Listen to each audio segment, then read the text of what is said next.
do a quick, advertisement about who we are and what we're about. Right. This has grown into, it will be a featured documentary. And Inside Out is aware of it and wants us to premiere next festival. And we're under pressure to. So, anyway, so that's, did you have any questions? Well, so what do you want me to respond to? Yeah. Okay, so one question I'm going to ask you for sure Nick, is... if you can just stand right about here too. Yeah, okay. No, right here, so I can, Yes. so he can look this way, Right. like that, like right here. You don't have to look at the camera. Okay, I'm looking. You can if you want to, but But I'll look at him. yeah, Yeah. And his glasses are okay? yes. And if you could sort of look down more, so look closer to, Okay, yeah, I'll that's look at good. the chest. Should I take my shirt off? No, I'm sure. Yeah, so I'm going to prep you with the questions first. You can give it some thought. To be fair to all the others knew the questions in advance. Oh, they actually no, chose their own questions. Oh. So now I'm choosing it for you. But You're putting me on the spot. So one question that is key to us, especially from people who were there in what I call the first wave of the gay movement that went public, right, is if you have any thoughts about any principles or tenets that relate to what was known then as gay liberation. If someone were to say to you back in the late 60s, early 70s, well, what is this gay liberation thing that you're all about? What's your point? What are you trying to, if you could think about what were the principles you all stood for, what were the tenets that defined you, that would be one question. I'm just trying to think while I have you. Gerald praised you to no end about you were a living encyclopedia on dates. He was struggling with dates. He goes, it's someone to talk to on dates. So. I'm not actually. Well, I have references. I think the look. I don't always remember either. Right. More names and things. Yeah, better than him. But still, I have problems too. I mean. Yeah. It's been some time. So. Yeah. So maybe another question would be, what was important to you during that time? And what you were all about, be it the body politic work, be it the movement itself, what were, key things you were fighting for and what you were trying to achieve, would be another question.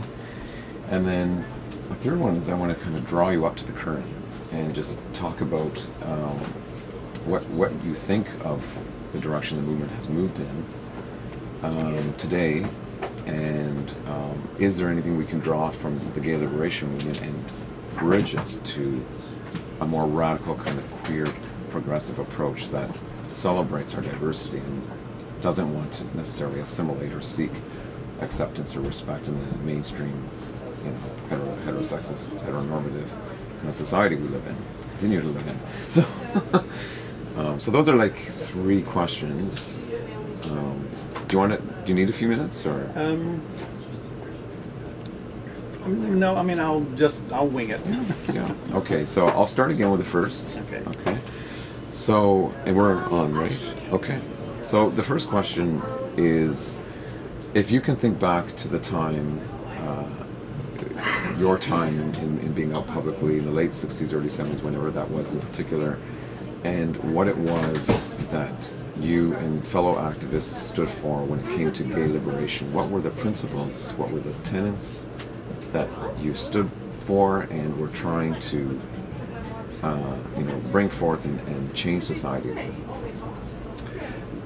This was a time of many liberation movements. The gay liberation one was only one of them. So feminism and the Black Civil Rights Movement were really crucial, I think, in terms of us seeing where we were situating ourselves in terms of changing society.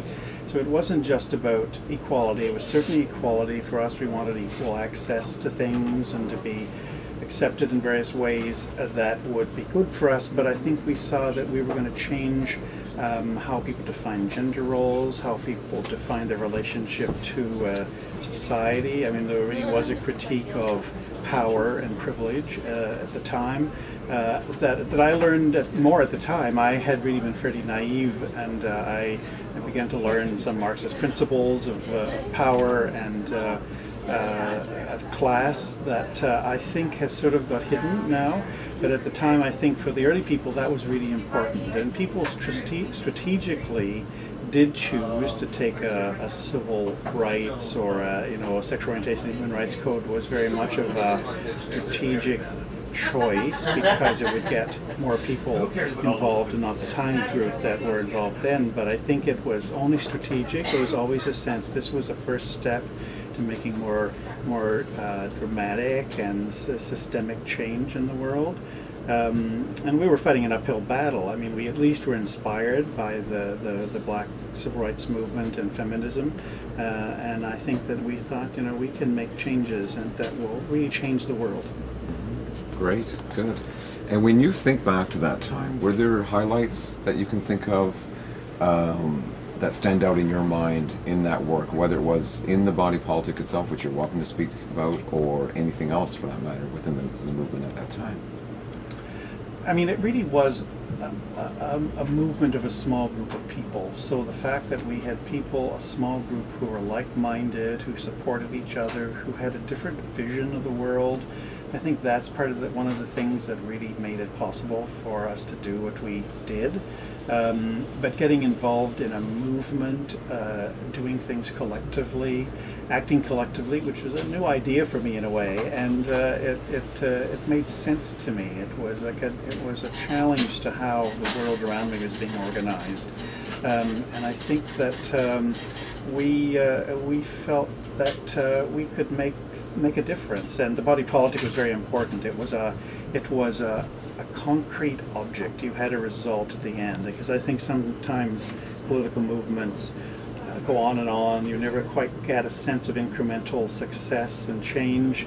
So we were producing an issue with important things in them, and you had this thing to look at afterwards, and you knew you would produce something. So that sense of creation of something, and we were creating something that had never been done before. It just seemed right. It just seemed like it was time to do this, and to actually learn how to put a newspaper together and that people read it. Freedom of the press belongs to those who own one. We didn't own it, but we began to learn many of the mechanisms that you could use to create a free press, and so that was very important for us. Great, good. Sorry, I thought you were just chatting. No. It's so natural. And the last question was, if we reflect on all that was done, and a lot has happened since that first very public wave, again in the late 60s, early 70s to the current times, we're heading into the mid-2000 teens, and there has been, just so that you know, I mean, this is how, in one way, how Queer Ontario distinguishes itself from the rest of the movement. We become very complicated, right? We don't all think alike. We never really did, I'm sure. But there has been a lot of what some consider progress because of the acceptance, the respectability, issues like same-sex marriage, the size of Pride now, corporations jumping on board, superimposing their logos on our Pride flags, those kinds of things that are going on that are not necessarily sitting well with some of us who identify as more progressive and feel the need to hang on to a sense of diversity, and that we contribute something different to society, and we don't want to be just accepted and respected and just part of the mainstream.